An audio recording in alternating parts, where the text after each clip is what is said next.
इन बेचारों की तो एफआईआर भी नहीं हुई।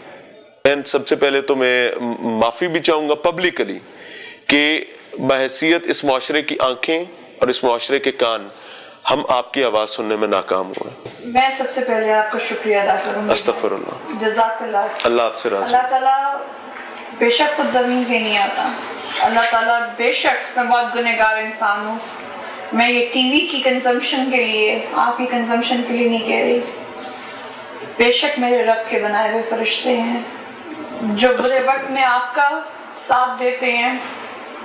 मुझे ऐसा लगता था मैं सहरा में खड़ी हुई हूँ और अकेली आवाजें दे रही हूँ और मुझे सुनने वाला कोई नहीं है, मेरे साथ खड़ा होने वाला। आपने रीच आउट करने की कोशिश की थी? मेरे पास एक ट्विटर अकाउंट था जो मैंने शारिक की जिंदगी में जून में बनाया था। उस पर 33 फॉलोअर हैं, बस 33 फॉलोअर हैं।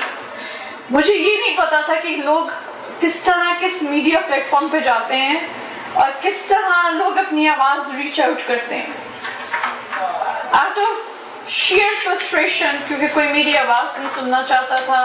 पुलिस वाले मुझे कांटेक्ट करना नहीं चाहते थे, कोई मुझसे राब्ते में नहीं था। मैं फोन करती हूँ, फोन नहीं उठाते, जब उनको मैसेज करती हूँ उसका जवाब नहीं देते।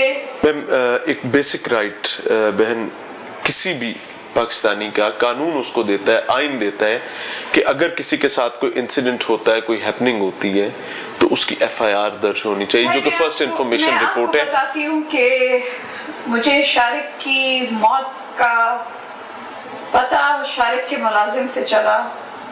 ये बहुत लंबी कहानी। मैं इन शॉर्ट जब मैं अस्पताल पहुंची तो शारिक पर्दे के पीछे कफन में लिपटा हुआ पड़ा था। मैं सोच रही थी शायद वो वेंटिलेटर्स पे होगा, वो किसी आखिरी दमों पे होगा। वो एक कफन में लिपटा हुआ था, मेरे हाथों में भी नहीं गया। लोग कहते हैं ना मेरे हाथों में निकल गया, वो तो मेरे हाथ में आया ही नहीं। गरीब का कसक बाकी रह गई, मेरे हाथ में भी नहीं आया। मैं उसको पानी भी नहीं पिला सकी। वो जो औरत उसको पेट कहती थी वो उसकी निकाल के ले गई और मेरे पास एक कफन में लिपटी लाश आई जिसको खून उसके मुंह के इर्द गिर्द, जामनी होंठ और मुख्तसर तरीन बता रही हूँ कि जब सबसे पहले एसपी अरसलान साहब पहुंचे जय वकुआ पे नेशनल हॉस्पिटल में, तो उन्होंने मुझे कहा बीबी चुप, हमारी भी सुन लेता हूँ, बीबी चुप। ये एक डीआईजी की बेवा को उस वक्त कहा जा रहा है जब वो अभी हॉस्पिटल में पड़ा है। जो 19वें ग्रेड की पीआईडी की, पाकिस्तान इंफॉर्मेशन डिपार्टमेंट की, और उस वक्त वो ईसीपी की स्पोक्स पर्सन थी, वो बात कर रही थी ना मेरा खावन तो मर गया हुआ था, वो तो कफन में था, वो तो डीआईजी नहीं है उसका रहा था, वो तो कुछ भी नहीं, वो किसी का कुछ नहीं रहा था, मेरा और इसका, मेरा खावन और उसका बाप था, उनके लिए वो कुछ नहीं रहा था। तो वो मैं बीबी ही बन गई उसके लिए। मैं जाके कॉरिडोर के जमीन पे बैठी, वहाँ डीआईजी ऑपरेशंस रिजवी साहब, डीआईजी इन्वेस्टिगेशन अली नासिर रिजवी जी, वो आए, उन्होंने अफसोस किया। उसके बाद डीआईजी इन्वेस्टिगेशन, डीआईजी सीआईए, 2 और डीआईजी, शारिक को प्राइवेट कमरे में शिफ्ट किया गया। मैंने कहा भाभी लाश को लीजिए और चलें। 1 घंटा मैंने उनसे लड़ी, बहस की पोस्टमार्टम के लिए। मैंने उनको कहा कि मैं शारिक को, आप ये शारिक का पोस्टमार्टम होगा। पहले तो वो मानते नहीं रहे, उन्हें कहा भाभी छोड़ दें। मैं माजरत चाहता हूँ, मैं आपको कतई कलामी की माफी। क्या वजह थी, क्या आपको आज क्या लगता है और क्या वजह थी, क्यों पोस्टमार्टम नहीं होने देना चाहते थे? उसके बाद मुझे उन्होंने कहा कि आप अच्छा हाथ नहीं लगाएं। मैंने कहा आप तो हाथ लगा सकते हैं ना, आपने ब्लू ग्लव्स पहने हुए हैं, उसको ओपन करें। शारिक वाज शर्टलेस, बगैर कमीज के था, मुंह पे खून था। मैंने कहा ये लाश घर ले जाने वाली है, मैं नहीं इसको इस कंडीशन में तो नहीं, मैं नहीं लेके जाऊंगी। मैं ऑन एयर इस तरह उन्होंने मेरे आगे हाथ जोड़े, भाभी आप पोस्टमार्टम करा लें लेकिन एफआईआर ना करवाएं।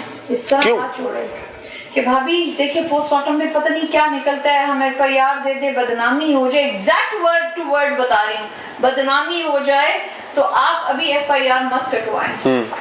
आप पोस्टमार्टम हो जाने दें उसके बाद। और मैंने तो जिंदगी में, मुझे क्या फरिश्तों को भी नहीं पता था, हालांकि पुलिस वाले की बीवी थी, कि इनिशियल पोस्टमार्टम में तो कुछ नहीं निकलता, वो तो फोरेंसिक होना था, डिटेल पोस्टमार्टम होता तो पता चलता ना। मैं यहीं से क्वेश्चन थोड़ा सा दूसरी तरफ लेकर जाऊंगा।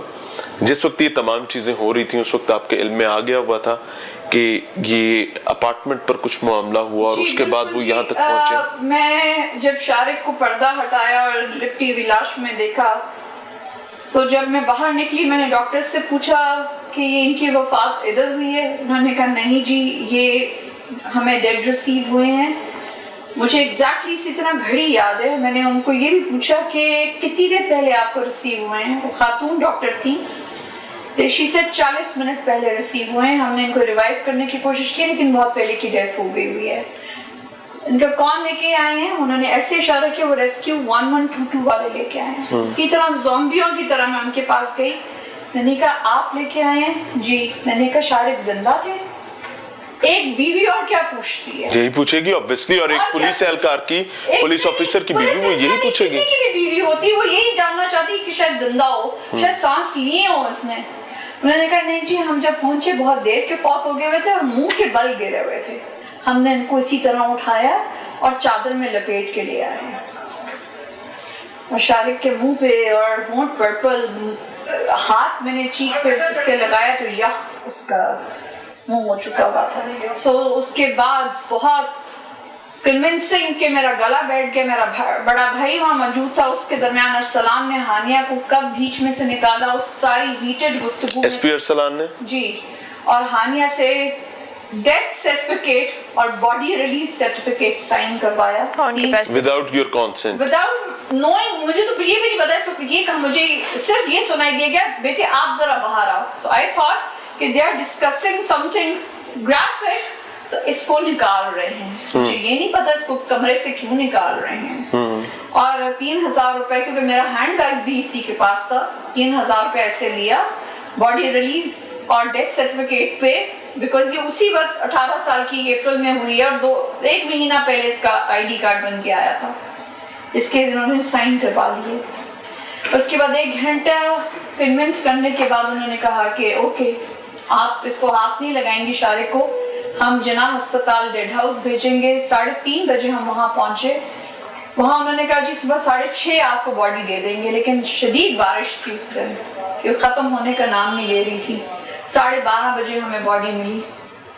उसके बाद हमें ये कहा गया किला गुजर सिंह में शारिक की नमाज जनाजा होनी है, वो कैंसिल हुई। बारिश की वजह से हमें ये भी नहीं रीजन बताई थी।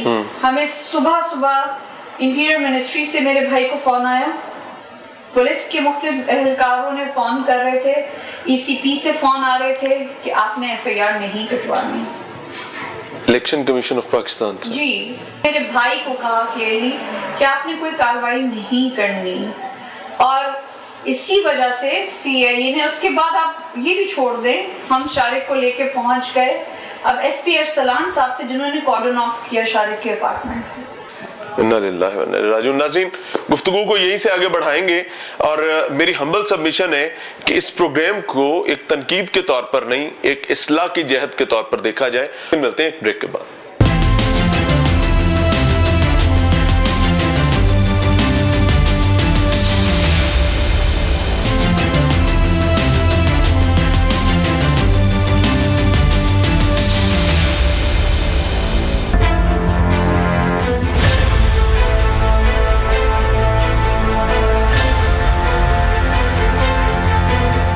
नाज़रीन, प्रोग्राम में एक बार फिर से खुशामदीद। पाकिस्तान पूछता है में जो आज स्टोरी आपके सामने रखी जा रही है, ये अजियत से भरी हुई है, तकलीफ से भरी हुई है, और मैं इसको एक आईने के तौर पर देख रहा हूँ।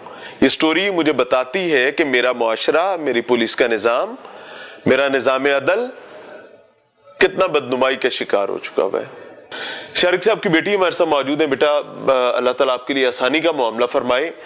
आपकी वालदा ने बताया कि हॉस्पिटल में जो हैपनिंग चल रही थी, क्या देखा आपने, विटनेस क्या किया, और आपको SP अरसलान साहब जो हैं वो किस तरीके से साइड पर लेकर गए और किस तरीके से ये तमाम चीजें आगे चली? क्योंकि आपकी वालदा FIR चाहती थी, पोस्टमार्टम चाहती थी। पोस्टमार्टम इनके मुताबिक हो गया, शोर और झगड़ा करने के बाद जी। FIR आज तक नहीं हुई और कई महीने गुजर चुके। बिल्कुल। आपने क्या देखा उस रात जब आपके वालिद हॉस्पिटल में पड़े थे? उस रात जब हम पहुंचे, हमें इमरजेंसी रूम में उन्होंने कहा था कि आप आ जाएं, तो उन्होंने कहा आपको उधर मिल जाएंगे आपके वालिद साहब। मैंने कहा, मेरी अम्मी ने कहा ठीक है। हम अंदर गए और बहुत अजीब सी खामोशी फैली हुई थी, जैसे इमरजेंसी रूम में थोड़ा सा शोर होता है, यानी बिल्कुल कोई आवाज थी ही नहीं, कोई ना कोई हिल रहा था ना कोई जुल रहा था, बस ऐसे ही लग रहा था जैसे कुछ कोई बहुत बड़ी कार्डन थी।